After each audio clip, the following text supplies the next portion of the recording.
같이 인사하도록 하겠습니다. 우리는 믿음으로 담을 뛰어넘는 교회입니다. 네, 서로에게 한 번 더 축복하겠습니다. 믿음으로 담을 뛰는 재직의 복을 누리십시오. 네, 아멘. 네, 오늘 재직 헌신 예배로 하나님께 영광을 돌리게 된 거 하나님께 다시 한번 감사를 드립니다. 또 올해 교회 일꾼으로 일하시기로 다짐하신 모든 분들에게 교회를 대표해서 감사를 드립니다. 이 시간 저희가 주의 말씀으로 우리의 마음을 가다듬고 새롭게 담을 뛰어넘는 재직으로 시작하는 그런 축복의 시간이 될 수 있기를 바랍니다. 재직은 누가인가요? 재직은 교회를 위해서 일하는 일꾼 둘입니다. 그 대상은 목사, 또 장로님들, 또 안수 집사님들, 권사님들, 집사님들이죠. 또 교회 여러 기관과 부서에서 일하는 모든 청지기들이 다 재직들입니다.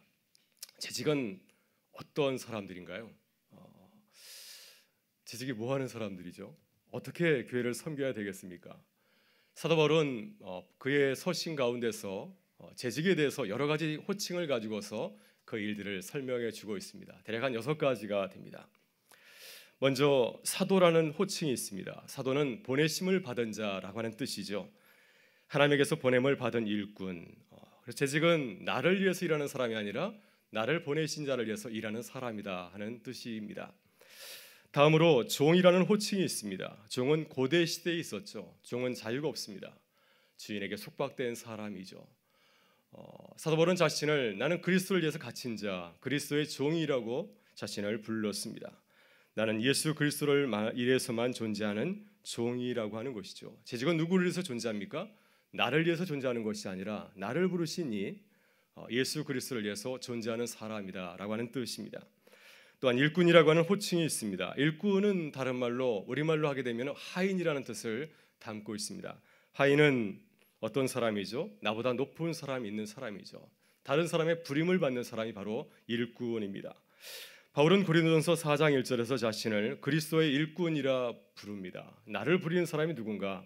그 내가 아니라 나를 일을 시키는 그리스도라고 하는 것입니다. 그래서 재직은 어떤 사람입니까? 그리스도께서 내게 맡기신 일을 하는 사람이죠. 내 일을 하는 것이 아니라 내게 일 맡긴 거 그걸 감당하는 사람이라는 뜻입니다.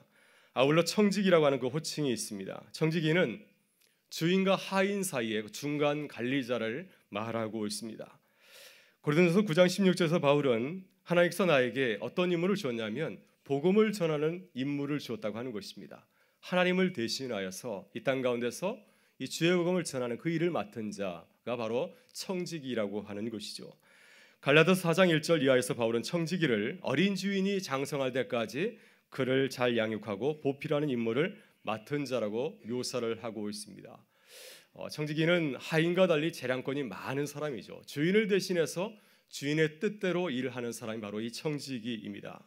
그래서 재직은 그리스도를 대신해서 그리스도가 일하듯이 그리스도의 뜻대로 일을 추진해 나가는 사람이 바로 이 재직이라고 하는 것입니다.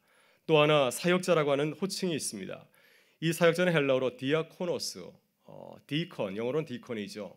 우리말로는 집사라는 뜻을 담고 있습니다. 이 디아코노스의 본래적인 의미는 식탁에서 시중 드는 자입니다. 웨이트리스, 웨이터가 바로 이 집사인 거죠. 그래서 다른 사람을 전적으로 돕는 거, 다른 사람들이 식사할 때 그 옆에서 물도 따라주고 반찬이 떨어지면 반찬도 리필해주는 그런 사람이 바로 이 집사라고 하는 것입니다. 그래서 재직은 복음을 위해서 시중 드는 자, 복음을 위해서 섬기는 일꾼이라는 뜻을 담고 있습니다. 마지막으로 동역자라고 하는 호칭이 있습니다. 바울은 고린도전서 3장 9절에서 자신을 하나님의 동역자라고 표현을 하고 있습니다.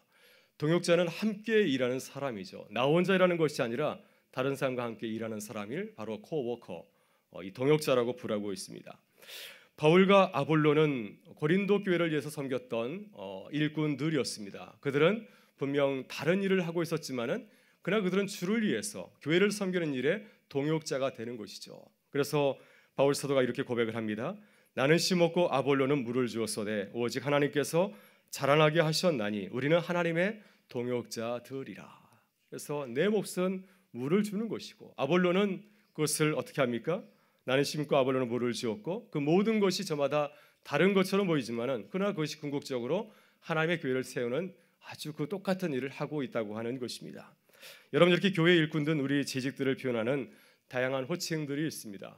그 가운데 하나를 붙잡으시길 바랍니다. 나는 집사로서 일을 해야지, 나는 청지기로서, 나는 사도로서, 나는 또 종으로서 일을 할 거야. 저마다 자신에게 어울리는 그런 은사들이 있지 않습니까? 그걸 붙잡고 일하실 수 있기를 바랍니다.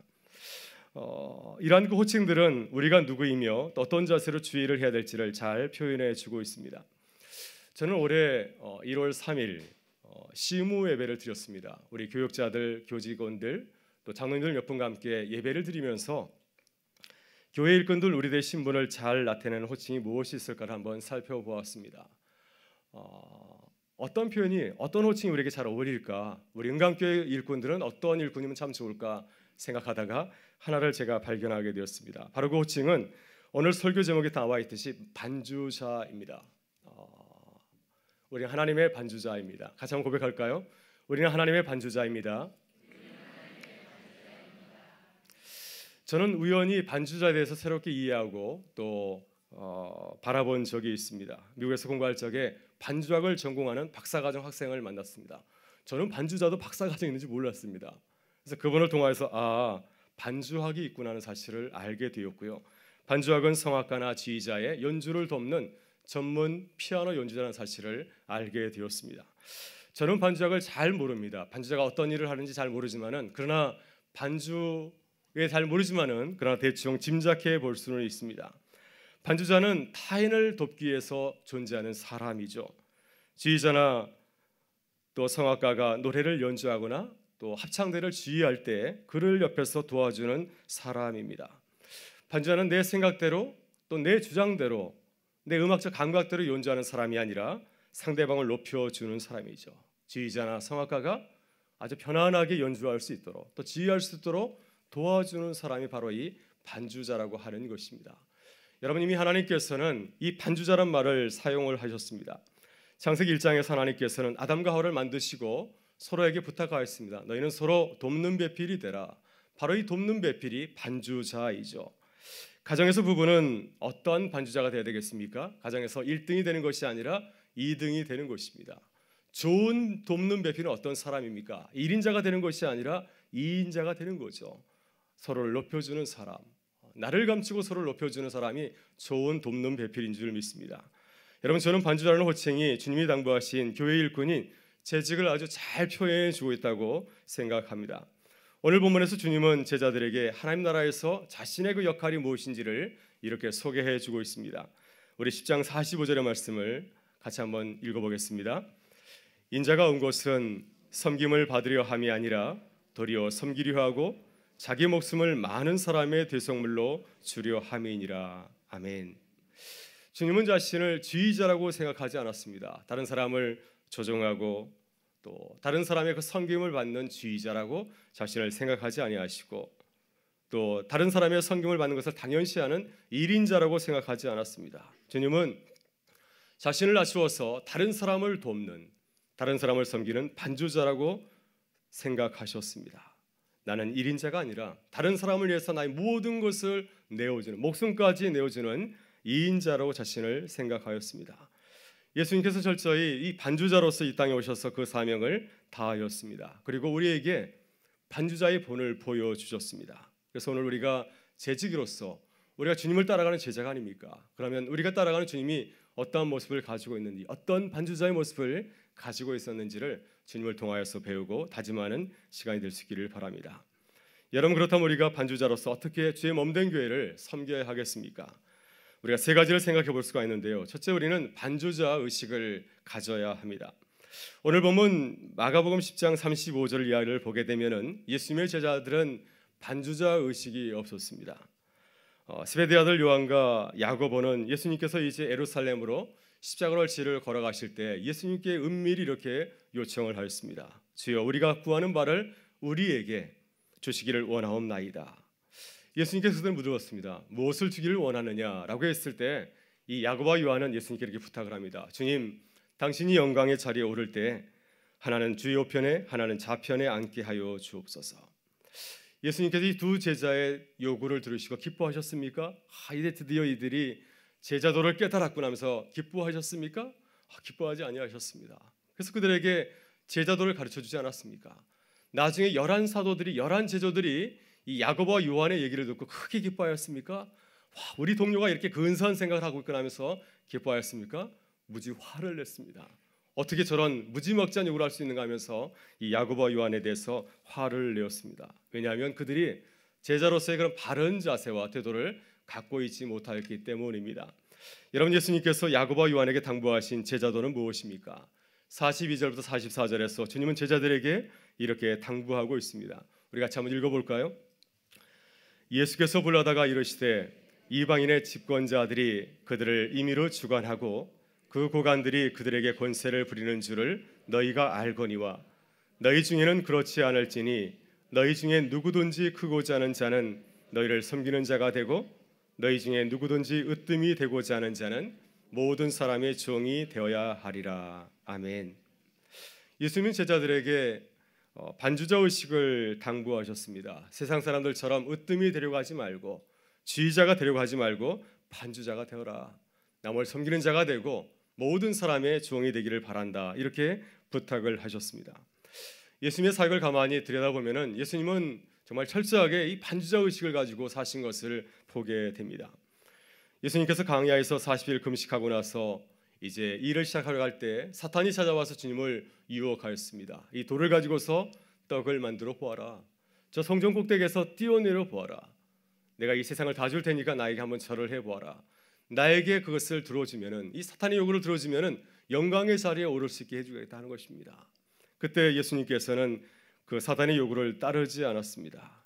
그때 주님은 얼마든지 그것을 행할 수 있는 능력이 있었습니다. 그러나 주님께서는 자신의 능력을 가시하려고 하지 아니하고 그 순간에 자신을 낮추고 하나님을 높이셨습니다. 그래서 사탄의 요구를 어떻게 물리셨습니까? 하나님의 말씀을 가지고서 대적하는 걸 보게 되죠. 사람은 떡으로 사는 것이 아니라 하나님의 말씀으로 사는 것이니라. 주 너희 하나님을 시험하지 말라. 사탄아 물러가라. 예수님께서 철저히 자신을 감추셨습니다. 그리고 하나님의 말씀으로 하나님의 영광을 드러내셨습니다. 여러분, 겟세마네 동산에서도 주님은 하나님보다 자신을 내세우지 아니하셨습니다.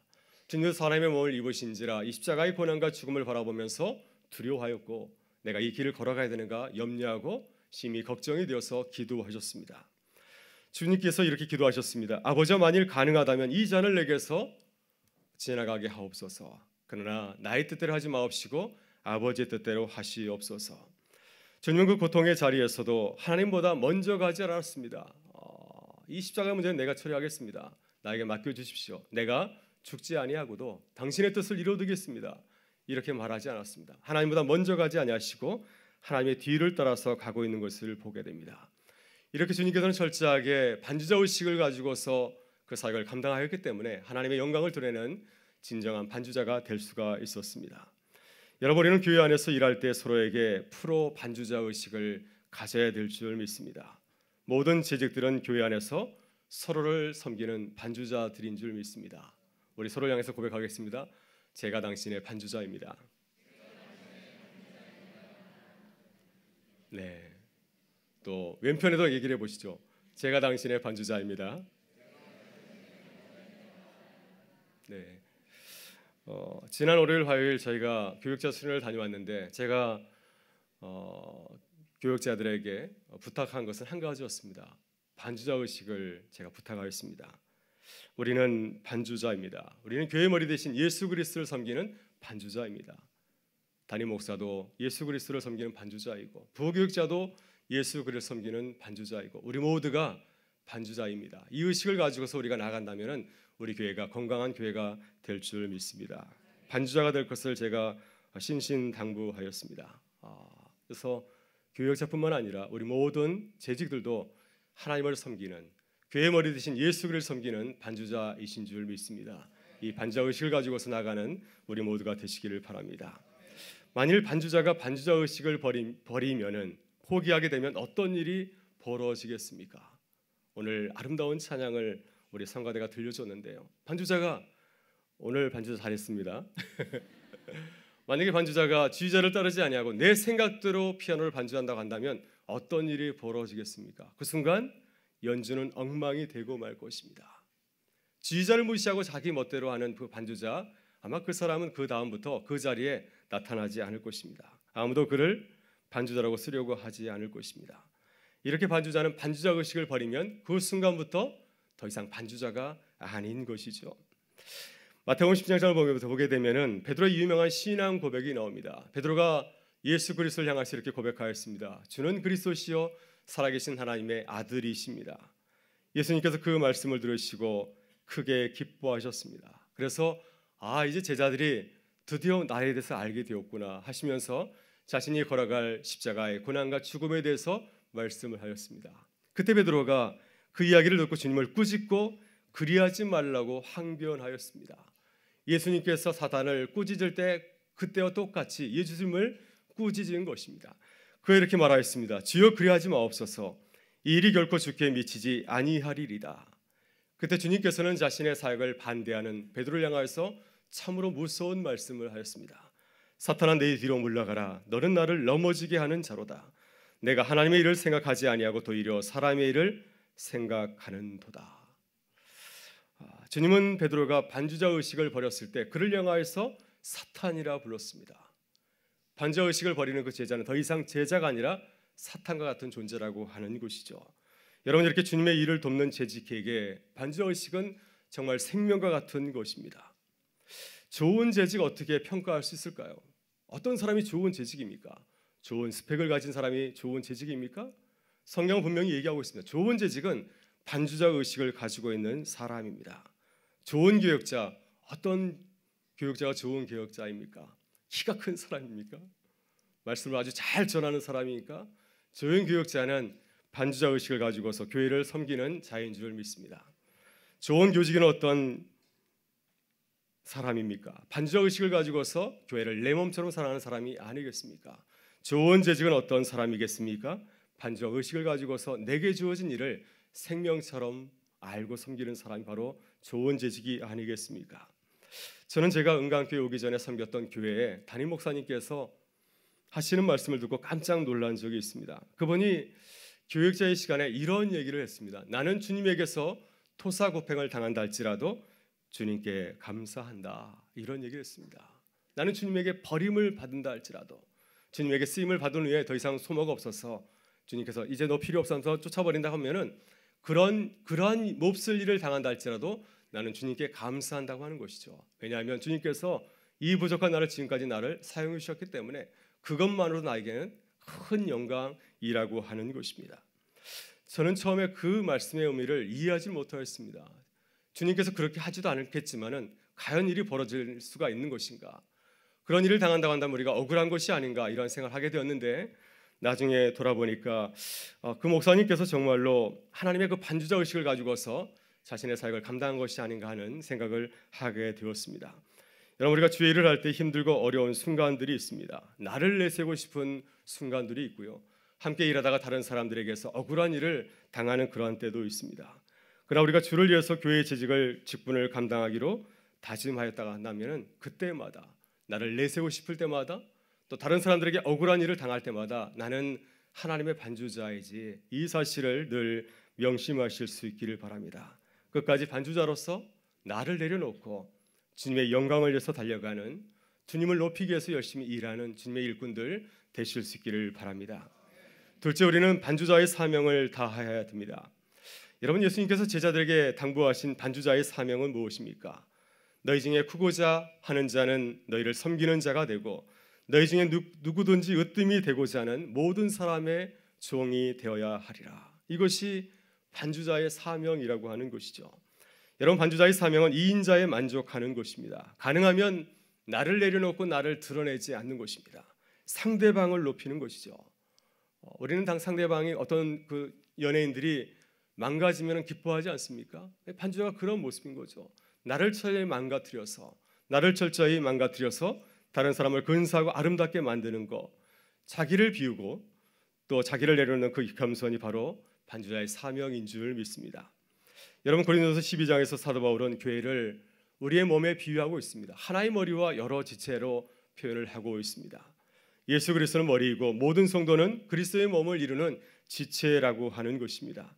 이 비유를 통해서 바울이 강조하는 것은 무엇이죠? 우리는 그리스도의 몸을 이루는 반주자라고 하는 것입니다. 우리는 서로에 대해서 반주자 의식을 가져야 된다고 하는 것이죠. 만약에 몸이 서로가 머리가 되려고 한다고 한다면 그 몸이 어떻게 되겠습니까? 자신의 그 반주자 의식을 가지고서 서로를 돕는 기여 역할을 하지 않는다고 한다면 과연 그 몸이 건강한 몸이 될 수 있겠습니까? 아마도 얼마 지나지 못해서 그 몸은 말라 비틀어 버리고 말 것입니다. 그러나 서로가 각 지체가 서로에 대해서 반주자가 되어서 서로를 배려하고 섬긴다고 한다면 그 몸은 시간이 갈수록 더 건강하고 모든 일을 감당할 수 있는 그러한 좋은 건강을 유지할 수 있을 줄 믿습니다. 여러분, 요한복음 6장을 보게 되면 예수님께서 행하신 유명한 기적이 나옵니다. 오병이어 기적이 나오게 되죠. 그 오병이어 기적을 보게 되면은 예수님의 두 제자가 등장을 하고 있습니다. 바로 빌립보와 안드레입니다.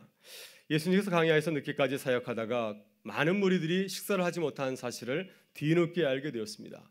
그 제자들에게 묻습니다. 제자들아, 우리가 어디서 떡을 사서 이 사람들을 먹일 수 있겠느냐? 그때 빌립이 이렇게 대답하였습니다. 주님, 이 많은 사람들을 먹이려면은 200데나리온의 떡이 필요합니다. 많은 돈이 필요하다고 하는 것이죠. 그러나 그때 안드레는 어떻게 대답하였습니까? 여기 한 아이가 있어 보리떡 5개와 물고기 2마리를 가지고 있나이다. 그러나 그것이 이 많은 사람에게 얼마나 되겠습니까? 이 빌립과 안드레를 보게 되면 한 사람은 반주자 의식을 가지고 있었고 또 한 사람은 반주자 의식을 갖고 있지 않았다는 사실을 우리가 발견할 수가 있습니다. 여러분, 빌립은 예수님의 질문의 의도를 제대로 파악하지 못하였습니다. 그런 주님을 도와서 어떻게 이 광야에서 이 놀라운 기적을 일으킬 수 있을까? 어떻게 이 많은 사람들의 배를 배불리 먹이는 주님의 그 기적을 도울 수 있을까? 이렇게 생각하지 아니하였습니다. 빌립은 자신의 생각대로 자신의 판단을 주님 앞에 고백을 하였습니다.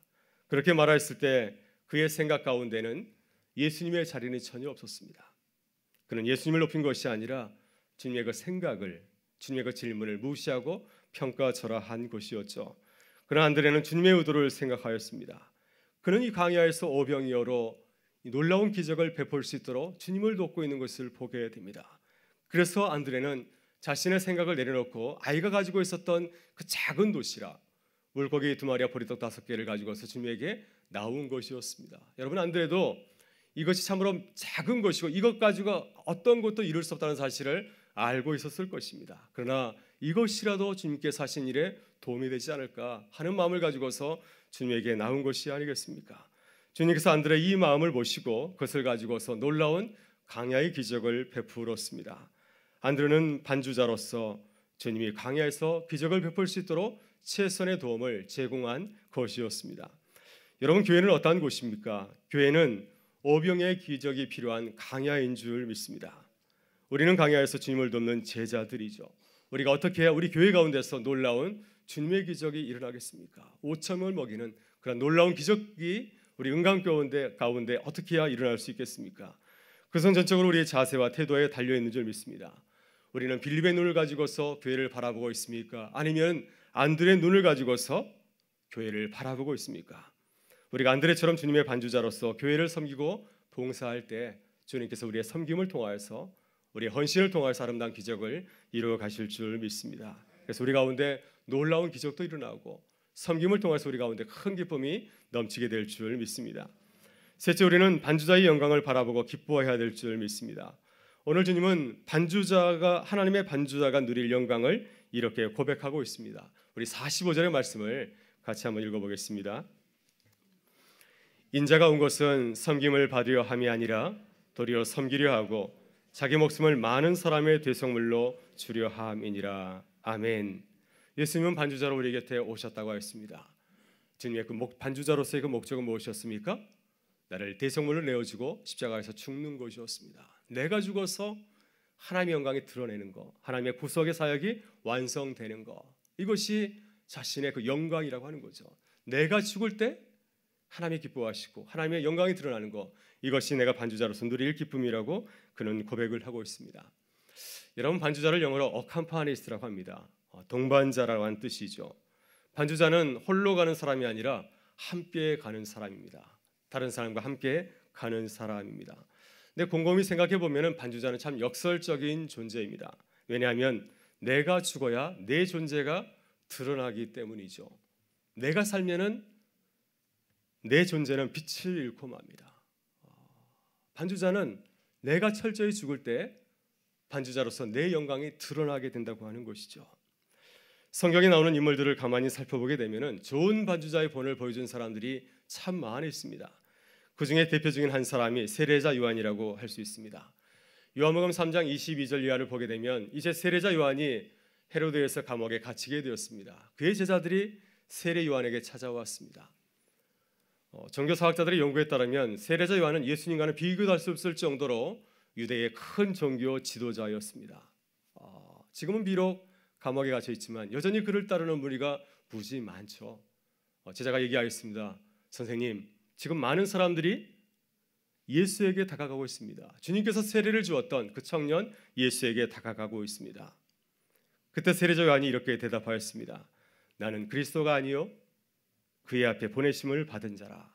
그는 흥하여야겠고 나는 쇠하여야 하리라. 이렇게 대답을 하였습니다. 메시지 성경은 세례자 요한의 고백을 현대말로 이렇게 옮기고 있습니다. 나는 메시아가 아니다. 나는 그분보다 먼저 보냄을 받아서 그분을 준비하는 사람에 불과합니다. 신부를 얻는 이는 당연히 신랑입니다. 그리고 들러리가 되어 신랑 곁에서 그가 하는 말을 모두 듣는 친구는 참으로 행복합니다. 내가 바로 들러리 같은 사람입니다. 지금은 그분이 중앙 무대에 나오시고 나는 가장자리로 비켜나야 할 순간입니다. 여러분, 세례자 요한은 이 반주자의 영광을 아는 사람이었습니다. 반주자는 나를 드러내는 것을 기뻐하는 것이 아니라 하나님을 드러낼 때 기뻐하는 거죠. 내가 죽어서 하나님의 영광이 드러나게 된다고 한다면, 내가 죽어서 그리스도께서 영광이 된다고 한다면, 그분의 사역이 더 흥황해진다면 그것이 나에게 큰 기쁨이라고 하는 것입니다. 반주자는 나를 드러내는 것을 기뻐하는 것이 아니라 하나님이 드러날 때 기뻐하죠. 나와 함께 일하는 동역자가 많은 사람들의 칭찬과 찬사를 받을 때 더 그게 기뻐하는 사람인 줄 믿습니다. 세례자 요한은 예수님께서 사람들의 인기를 얻고 사역이 잘 되어갈 때 슬퍼한 것이 아니라, 사람들을 원망한 것이 아니라 우리가 크게 기뻐하고 하나님께 감사를 드렸습니다. 이러한 세례자와 같은 영광을 아는 우리 모든 재직들이 될 수 있기를 바랍니다. 이제 말씀을 마치고자 합니다. 여러분, 과일 중에서 어떤 과일을 좋아하십니까? 저는 아보카도를 좋아합니다. 아보카도는, 제가 아보카도를 좋아하는 것은 아보카도가 반주자와 같기 때문입니다. 아보카도는 그 자체로는 맛이 없어요. 비타민 덩어리지만 정말 맛이 없습니다. 그러나 다른 음식의 맛을 높여줍니다. 이 아보카도가 캘리포니아 롤에 들어가게 되면 정말 맛있습니다. 나를 높이는 것이 아니라 이 음식의 맛을 높여주는 것을 보게 됩니다. 그래서 이 아보카도는 겸손하게 자신을 숨기고 남을 높여주는 과일이다. 정말 예수님 같은 과일이 바로 이 아보카도가 아닐까 생각이 듭니다. 올해 우리 모두가 이 아보카도 같은 하나님의 일꾼들 되실 수 있기를 바랍니다. 나보다 하나님을 높여주는 일꾼, 나보다도 교회를 더 높이는 일꾼, 나보다도 동역자를 더 세우는 일꾼, 이것이 주님께서 우리에게 보여주신, 몸소 보여주신 주님의 일꾼, 반주자의 모습인 줄 믿습니다. 우리가 이렇게 고백하며 나아갈 수 있기를 바랍니다. 때때로 우리가 죄를 할 때 억울한 일을 당할 때도 있고요, 나를 좀 내세우고 싶은 그러한 욕심이 생길 때 그때 나를 내려놓고 우리 자신을 향하여서, 하나님을 향하여서, 또 서로를 향해서 이렇게 고백할 수 있기를 바랍니다. 나는 지휘자가 아니라 반주자입니다. 당신은 흥해야겠고 나는 세어야 합니다. 이렇게 고백할 수 있기를 바랍니다. 이런 마음을 가지고서 새해 하나님께서 우리에게 맡겨주신 그 직분을 감당하는 우리 모든 재치들 되실 수 있기를 주의 이름으로 축원합니다. 함께 기도하겠습니다. 사랑하는 주님, 우리를 은강교회를 섬기는 주님의 일꾼으로 불러주시니 감사합니다. 주님의 반주자로서 우리를 섬기고 십자가에서 죽기까지 우리를 사랑하신 것처럼 우리도 반주자로서 주님의 몸된 교회를 사랑하고 섬기게 하여 주시옵소서. 오늘 주님 앞에서 주님의 일꾼으로 서약하고 헌신하기로 다짐하는 모든 재직들에게 성령의 기름을 부으셔서 하나님의 능력으로 맡은 사명을 잘 감당하게 하여 주시옵소서. 특별히 이 현장으로 수고하시는 사랑하는 장로님들에게 섬김의 리더십을 주셔서 각 위원회를 평안하게 잘 이끌고 갈 수 있도록 인도하여 주시옵소서. 각 부서장들과 임원들에게도 성령의 능력과 은사를 더하여 주셔서 교회를 섬기고 봉사하는 일에 조금 더 부족함이 없게 하여 주시고 주님의 반주자로서 교회를 더욱 든든히 세워가게 하여 주옵소서. 주님, 각 부서의 모든 재직들과 우리 모든 성도님들에게도 동일한 은혜를 베풀어 주셔서 반주자로서 주님이 당부하신 사명을 다하여서 우리 모두가 주 안에서 하나 되어 그리스도의 몸된 교회를 이루어가는 기쁨을 누리게 하여 주시옵소서. 주님, 새 우리 재직들이 믿음으로 담을 뛰어넘는 교회를 위해서 기도하고 달려갑니다. 성령 하나님께서 우리 각 사람에게 성령의 권능을 더하셔서 주님이 맡기신 사명을 잘 감당하고 하나님께 큰 영광을 돌리게 하여 주시옵소서. 오늘 모든 재직들이 헌신 예배로 주께 영광을 돌리게 하심을 감사드리오며 우리 구주 예수 그리스도의 이름으로 기도드리옵나이다. 아멘.